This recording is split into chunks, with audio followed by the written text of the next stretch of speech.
참으로 평안하고 거룩한 안식일, 우리 디모데전서 2장 5절처럼 이 안식일에 우리 주님과 함께 하늘 성소로 들어가는 경험이 무엇인가를 배우는 은혜스러운 시간 되기를 다시 한번 주의 이름으로 소망합니다. 이런 질문을 하나 드리고 싶은 생각이 들었습니다. 교회와 개인이 하나님께로부터 확실하게 멀어져 있다는 증거가 뭘까, 여러분? 교회와 개인이 정말 주님께로부터 너무나 멀리 떨어져 있다는 증거가 여러분 뭘까요? 하나 답을 드리면 곧바른 증언을 거절하는 것입니다. 슬프게도 남은 교회는 이름은 남은 교회이지만 성경과 증언은 말하기를 곧바른 증거를 무시하는 교회가 마지막 교회가 되었습니다. 다시 한번 오늘 기도처럼 정말 우리의 삶의 이 동산이 영적으로 힐링되어지는 그런 삶과 그런 기별이 깨끗하게 나아가기를 간절히 바라고, 다시 한번 부탁드리고 싶은 것은 정말 때가 임박한 이 즈음에 여러분의 삶 속에 뚜렷한 구원의 경험이, 날마다 새롭게 되는 경험이, 정말 늦은 비와 인침이 임할 때 확실한 준비가 이루어져가는 그런 경험들이 손에 만져지고 느껴지는 경험으로 와닿기를 다시 한번 간절히 바랍니다. 저는 우리 시간 익숙한 제목이죠. 또 심오한 말씀입니다. 참 과학이 되는 복음, 그리스도의 사명과 하신 일에 대해서 함께 살펴보려고 합니다. 사도계인들이 죽은 자가 다시 살 수 없다는 과학을 만들어서, 죽은 자가 다시 사는 것은 불가능하다는 과학이란 이론을 만들어서 예수와 대항하여 싸운 사람이 사도계인들이었답니다. 참 웃기죠, 그죠? 바리새인들은 입술로는 주를 사랑하지만 계명을 지킬 수 없다라는 생각이 그들의 관념이 되어버렸답니다. 그래서 예수를 또 대적했습니다. 참 재미있는 얘기죠, 그죠? 거리에서, 회당에서 그들 온 삶에서 메시아의 오심을 소망했던 이스라엘 사람들이 너무 잘 아시죠? 유다처럼 죄를 과학으로 만들어서 예수를 거절했답니다. 오늘 혹 못하면 환송 예배까지 예수의 사명과 하신 일을 다시 한번 여러분 숙고해 보는 시간을 좀 갖도록 하겠습니다. 이런 과학이 뭐죠? 과학이란 실험으로 검증된 자연체계라고 말합니다. 과학은 실험으로 검증된 것입니다. 성경은 말하기를 복음은 참과학이다라고 말합니다. 이런 복음이 무엇이죠? 복음 너무 많이 들으셨죠? 우리에게서 죄가 해독되는 것입니다, 여러분. 이런 과학이 되셨습니까? 내 못된 성벽이, 내 성향이, 내 기질이 예수님을 닮아가고 있습니까? 점점 죄를 지을 수 없는 사람이 되어갑니까? 아직도 이 과학이 검증된 참과학된 복음이 아직 경험되지 못했거든. 아직 미흡하거든. 우리 편의 이유를 살펴보기를 간절히 바랍니다.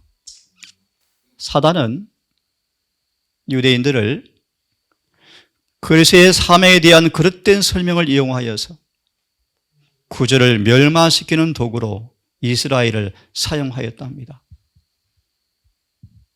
참 넌센스입니다, 그죠? 사단이 택한 선민을요, 택한 백성을, 그들이 사모했던 메시아에 대한 사명을 그릇되게 설명하여서 구주를 죽이는데 유대인들을 이용했답니다. 증언은 그렇게 말합니다. 이 이스라엘 역사가 마지막 교회에 반복되도록 사단은 열심히 노력하고 있는데 거의 성공적이다. 거의 성공적이다. 지난번 보았습니까? 마태 10장의 말씀. 너희가 사람 앞에서 나를 부인하면 나도 아버지 앞에서 너희를 부인할 것이요. 의미를 좀 배우셨죠. 폭넓은 그분의 사명에 대한 오해를 지지하는 사단의 지지자의 모습들을 잘 설명해 놓았죠.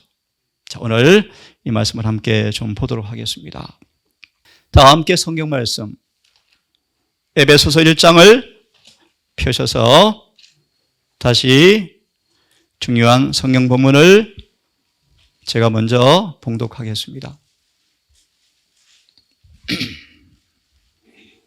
에베소서, 골로새서, 빌립보서는 심오한 복음의 과학을 담고 있는 책입니다.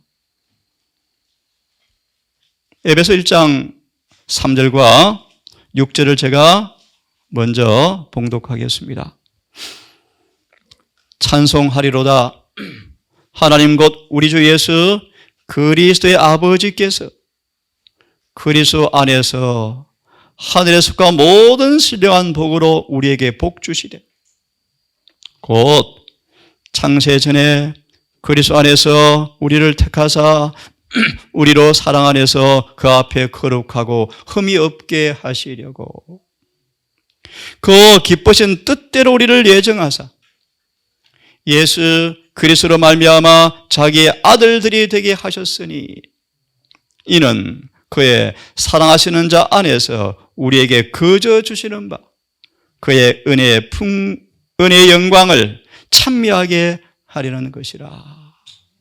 이 구절을 오늘 제목처럼 이것은 바로 참된 과학이다라고 말씀하시는데요. 여러분 이 말씀을 좀 함께 화면을 통해서 조금 묵상해 보았으면 좋겠습니다. 예수에 대하여 사람의 마음에 불붙은 복음에 대한 적개심을 참 여러분 신비한 일입니다. 신비한 예수님의 이복 형제들이 예수님을 증오했답니다. 복음에 대한 적개심을 예수께서 민감하게 느끼셨다.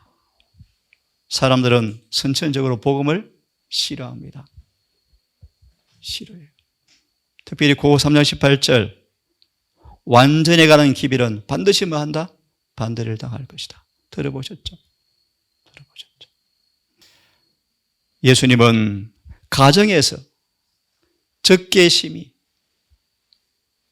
예수에게는 가장 고통스러운 것이었으니 이는 예수의 마음이 친절과 사랑으로 충만히 있었고 또한 그는 가족 관계에 있어서도 친절한 관심이 좋음을 알고 계셨던 까닭이다. 예수의 형제들은 예수가 그들의 생각에 양보하기를 원하였지만 이러한 행동은 당신의 거룩한 사명과는 전혀 조화가 되지 않을 것이었다. 그들은 예수가 저의 권면을 필요로 한다고 생각하였다.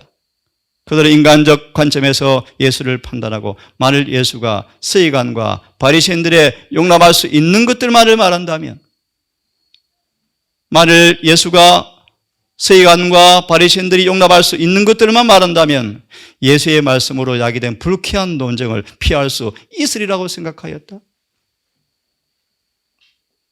그들은 예수가 하늘의 권위를 주장하고 자신이 랍비의 죄를 책망하는 자로 나서신 것은 분별 없는 처사라고 생각하였다. 참 예수의 사명을 도무지 이해를 못하죠, 여러분. 그들은 바리새인들이 예수를 고소할 기회를 찾고 있음을 알고 있었으며 또한 예수께서 저희에게 그런 구실을 주었다고 형제들은 생각하였다. 예수님의 공생의 동안에 지상에 한 명도 예수의 사명을 이해하는 사람이 없었답니다. 심지어 마리아마저 때때로 뭐 했습니까? 혼란해했죠. 오늘 주제는 그분의 사명과 하신 일이 뭔가 공부하는 것입니다. 그들의 짧은 청량줄로는 예수께서 성취하시기 위하여 오신 사명을 측정할 수가 없었다. 자, 여러분 이게 가능할까요, 여러분? 예수와 함께 먹고 자고 늘 식탁에서 만났던 그 형제들이 예수를 도무지 이해를 못합니다. 오히려 뭐 합니까? 복음에 대한 적개심으로 예수를 괴롭혔습니다, 여러분. 그러므로 그들은 시험 당하시는 예수를 동정할 수가 없었다. 그들의 거칠고 인식 부족한 말은 예수의 신분에 대한 참된 인식을 갖고 있지 못했다는 증거이며 굴러온 사생하라고 놀렸겠죠. 그죠? 신성이 인성과 혼합된 사실을 그들은 식별하지 못했다. 그들은 예수께서 자주 슬픔에 차이는 것을 보았고 그를 위로하기는커녕 저들의 생각과 말로 예수의 마음을 상하게 할 뿐이었다. 그분을 도무지 알아봅니까? 예수의 민감한 성정은 괴로움을 당하였고 동기는 오해를 받았고 사합은 이해받지 못하였다. 예수의 형제들은 종종 진부하고 시대적으로 낡은 바리새인들의 철학을 제시하여서 모든 진리를 아시고 모든 오묘를 이해하시는 예수를 가르칠 수 있다고 감히 생각하였다. 왜 다니엘은 인간의 생각으로 사소하게 보이는 부분에 목숨을 왜 걸었을까요? 사람들이 이사야 5장의 말씀을 펴보시면 광신이라라고 공격한대요. 광신이다. 광신이다. 마무리하면요. 심판날에 가면 많은 그리스도인들이 기록되어진 말씀이 아니었고 그들의 생각들이 판단의 기준이었음을 알고 뒤늦게 후회할 것입니다. 우리 모든 사람은 오직 성경과 정언에 일치되셔야 돼요. 맞습니까? 먹고 마시고 하는 모든 것들이 특별히 신명기 공부해 보시면 화이트보인이 이런 계시를 받았습니다. 이스라엘이 옷 입는 것을 읽으라. 그들은 늘 옷에 뭘 리본을 달았습니까? 소매단에 청색 리본을 달았죠. 그들은 이해할 수 없는 것을 함부로 비난하였다. 사람은 다 거짓되지만 주님은 참이십니다. 충성된 14만 4천을 반드시 만드실 거예요. 인간의 모든 신학의 과학을 뒤집어 보시고 성경이 참된 과학임을 증명하실 것입니다. 그들의 비난은 예수의 골수를 찌르는 듯 하였고 심령은 기진하고 비탄에 젖었다. 참 주님이 괴로우셨어요. 너무 힘이 빠지시고 기진하셨고 너무너무 슬퍼서 눈물을 많이 흘리셨어요. 여러분 이게 주님의 지상생의 모습이에요. 여러분 그들은 하나님을 믿노라 공언하였고 하나님을 옹호한다고 생각하였지만 하나님이 육신이 되셔서 저들과 함께 계셨어도 하나님을 알지 못하였던 것이다. 지금 라오디게아 교회가 그렇습니다. 에스겔 37장 선교 모든 부서에 열심을 다하지만 주님이 안 계신데 다른 예수가 있대. 다른 예수가. 이런 일들은 예수의 가시는 길을 가시밭길로 만들었습니다. 가정에서의 몰리에 너무 괴로우셔서 예수님은 그런 오해가 없는 곳으로 가셔서 위안을 얻으셨는데 아시죠? 마르다와 나사로와 마르다의 가정이었다. 우리 동산의 가정이 예수님이 쉬러 오는 가정 되었으면 좋겠어요. 그죠? 착한 제자들 같은. 왜요? 믿음과 사랑의 분위기 속에서 예수의 마음은 이 삼남매 집에서 평안을 얻으셨다. 하지만 예수의 거룩한 사명을 이해하고 인류를 위해서 지신 짐을 알 수 있는 사람은 세상에 한 사람도 없었다. 요한복음 12장의 말씀, 소망의 말씀에 예수께서 마음이 시원하셨다. 누구 때문이었죠? 헬라인 몇 사람 때문이었어요. 우리가 예수를 뵙고자 하나이다. 그는 종종 홀로 계셔서 하늘 아버지와 교통하실 때에만 위안을 찾을 수가 있으셨다. 그리스도를 위하여 괴로움을 당하고 심지어 자신의 가정에서까지 오해와 불신을 감내하는 사람들도 예수께서 그와 같은 고충을 겪으셨다는 생각을 함으로 위로를 얻을 수 있을 것이다. 예수께서는 그들을 불쌍히 여기신다. 예수께서는 당신 안에서 우정을 얻고 할 아버지와 교통하는 중에서 얻으신 위안을 찾으라고 저들에게 분부하신다. 예수의 길을 따라가는 사람들에게 한 말씀이겠죠. 그죠? 여러분, 실물 교훈을 보여주었습니다. 정말 그분의 사명과 하신 일이 얼마나 오해되어지고 무시되어지고 경멸되었는가. 한 단면을 한번 보았습니다. 자, 그러면 방금 읽은 성경 본문에 인용된 말씀을 한번 다시 보겠습니다. 예수를 참으로 따르는 사람이라면, 정말 거듭난 신자라면 이 구절을 예언하시는 말합니다. 거듭난 사람만 이해할 수 있는 구절이다. 그렇게 말합니다. 거듭나지 않은 사람들은 이 구절을 이해할 수가 없대요. 참된 신자는, 참된 제자는 이 거룩한 높이에 다 다를 수가 있다. 이 거룩한 높이가 무엇입니까? 에베소 1장 4절의 말씀이죠. 사랑 안에서 거룩하고 흠이 없이 되는 것. 유명한 성경 교수자가 그렇게 강의합니다. 계시록 14장 5절과 14장 12절은 우리를 가리키는 것이 아니고 예수를 가리킨다고 가리킵니다. 거짓 복음이요. 거짓 복음이요. 참된 신자는 이 거룩한 높이 말할 수 있다? 다 다를 수가 있다. 그 입에 거짓말이 없고 흠이 없더라. 사일전 4장 3절 누구나 도달할 수 있는 거룩함.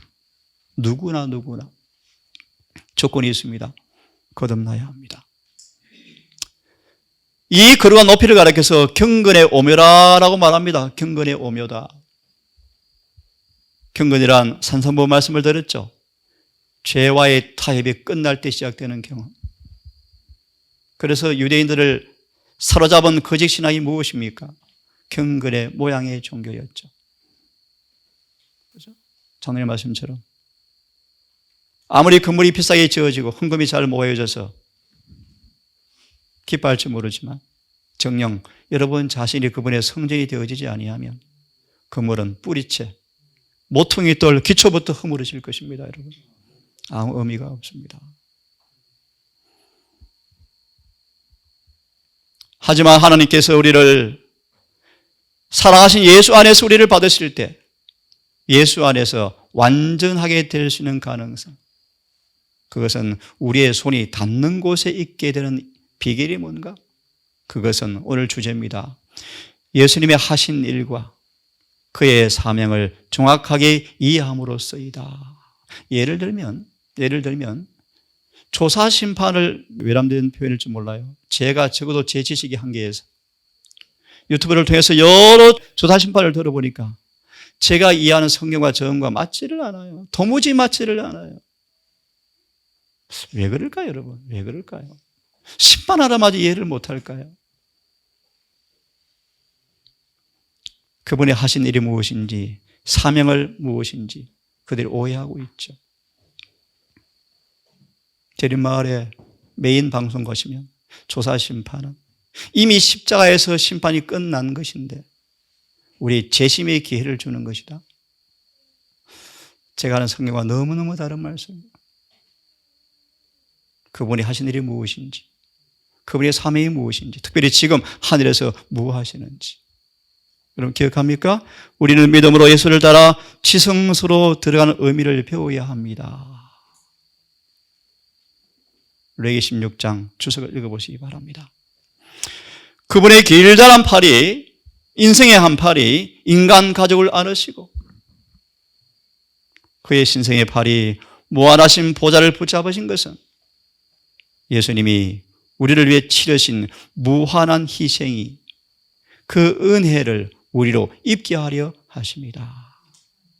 공부하셨죠? 그분의 희생의 은혜가 무엇입니까? 히브리 10장 공부 많이 하셨죠? 하나만 소개합니다. 죄를 없애버리는 것입니다.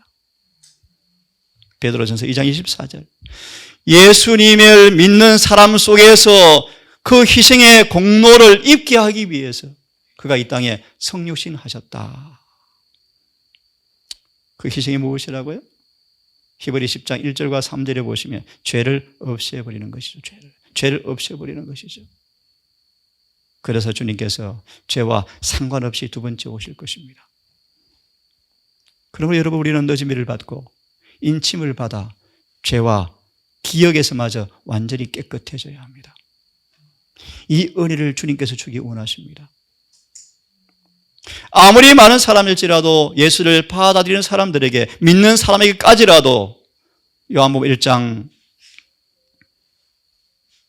12절을 인용하고 있습니다. 이 예언의 본문이요. 이 예언의 본문이 이런 성경 구절을 풀어서 설명해 놓은 것입니다. 이 예언의 본문이. 그래서 성경 예언의는요 100% 하나입니다. 하나 일치합니다. 예수를 영접하는 사람에게 이 권세를 주시겠다. 시간이 많이 가네요. 보려를 좀 보십시오. 여기서는 같이 읽으면 좋겠습니다.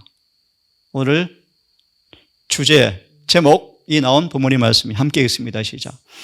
하나님의 과학은 하나님의 영의 나타나심이며 그분을 믿는 절대적 믿음을 고치시키는 것이다. 그것이 하나님의 과학이다. 여러분, 쉬운 예화를 드렸죠. 주의 계집종이오니 주의 말씀대로 이루어지이다. 누구 얘기입니까? 마리아예요.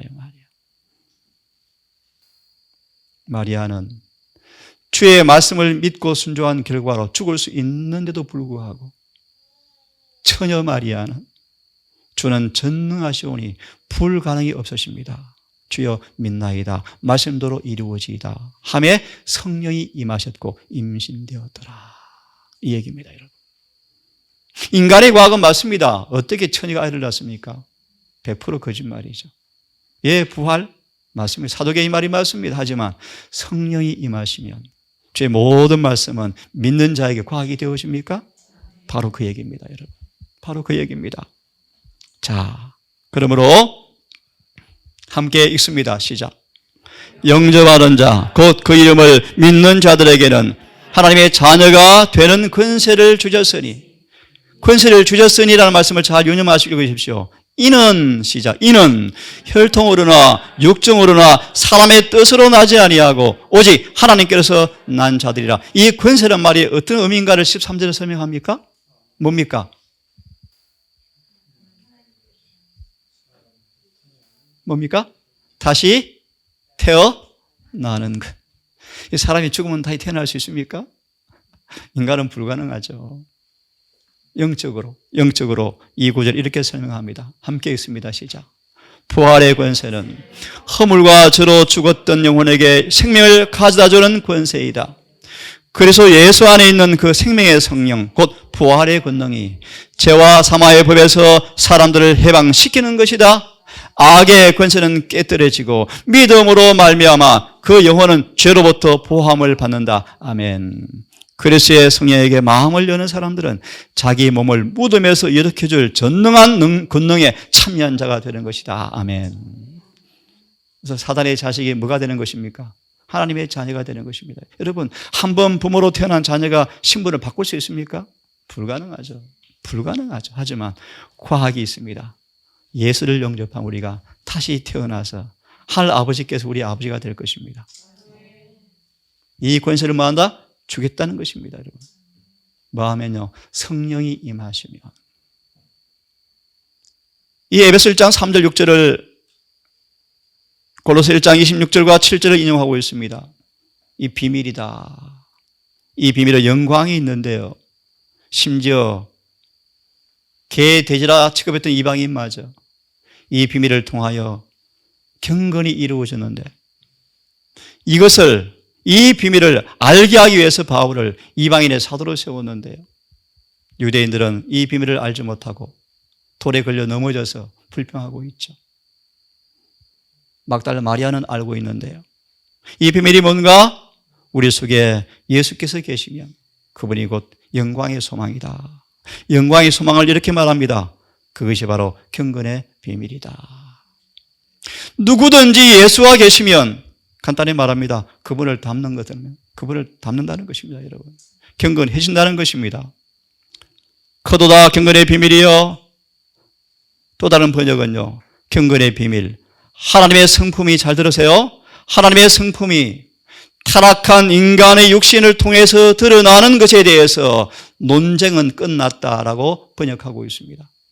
다시요.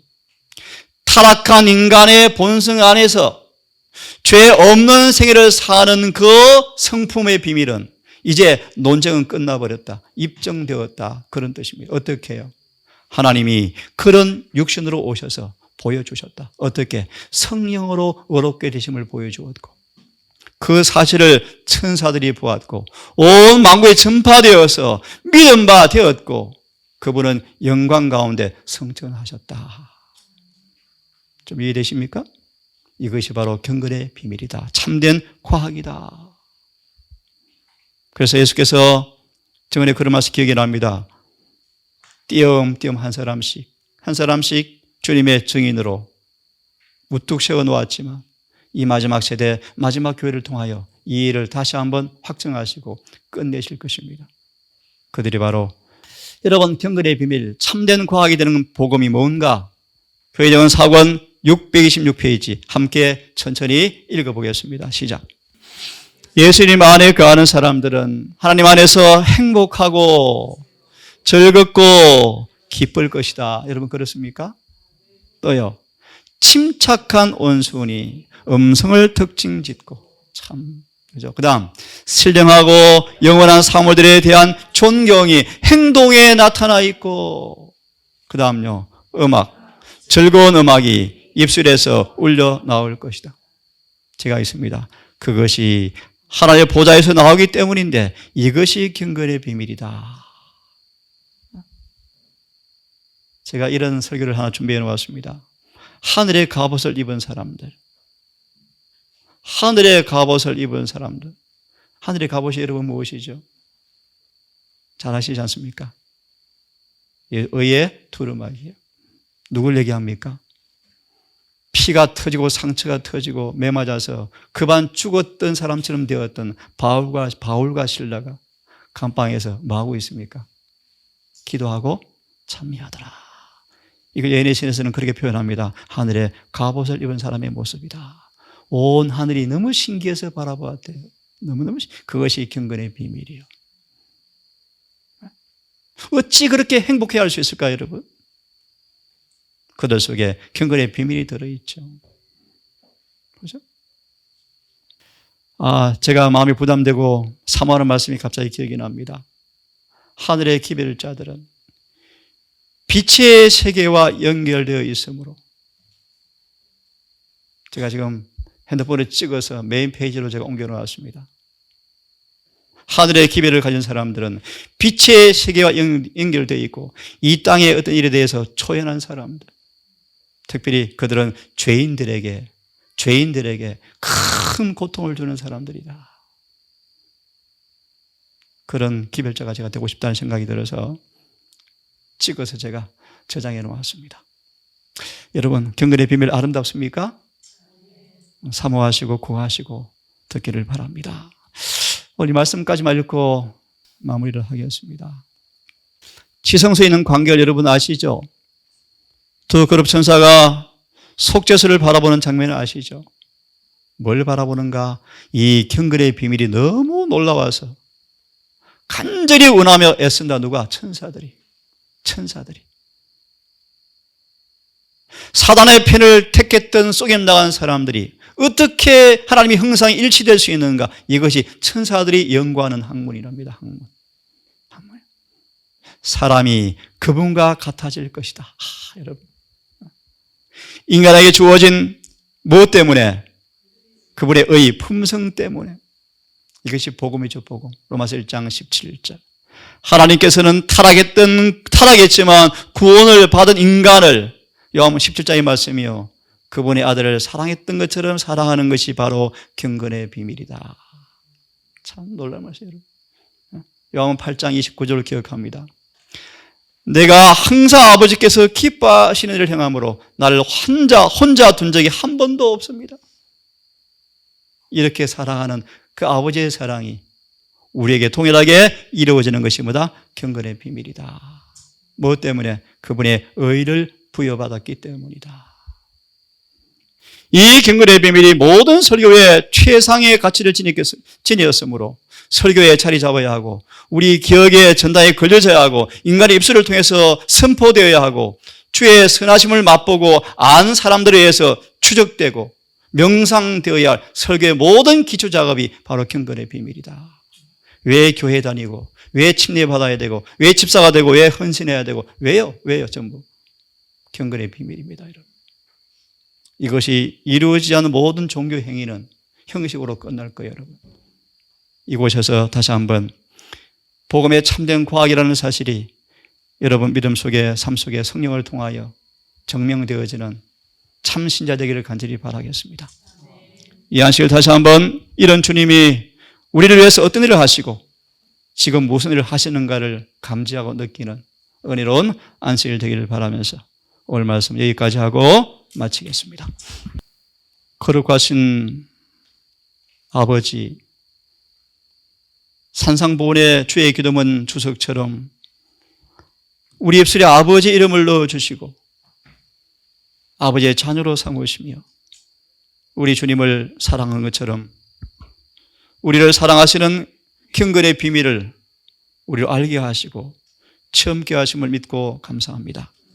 아버지, 이 동산교회가 정말 복음이 참된 과학이라는 사실을, 정말 죄를 짓지 않고 사는 것이 과학이라는 사실을 친히 경험하는 참된 교회가 되기를 소망합니다. 아버지, 제일 위에 우리 장로님부터 시작하여 우리 모든 가족의 구성원들, 태어난 막 아이들까지 주님의 복음에 참여함으로 다 구원 얻는 행복자가 되기를 소망합니다. 이 은혜를 헛되이 받지 않게 하시고 우리 모든 가족들 사단이 있을 곳이 없는, 죄가 있을 곳이 없는 주님께서 충만히 임재하는 교회가 될 수 있도록 구성원 모두가 참된 회심을 통하여 거듭나게 하시고 성령을 따라 삶으로 이 놀라운 복음이 이루어지는 행복한 동산되게 해 주시옵소서. 이 시간 아버지, 이 예전을 찾지 못한 귀한 아들, 딸들 기억하여 주시옵소서.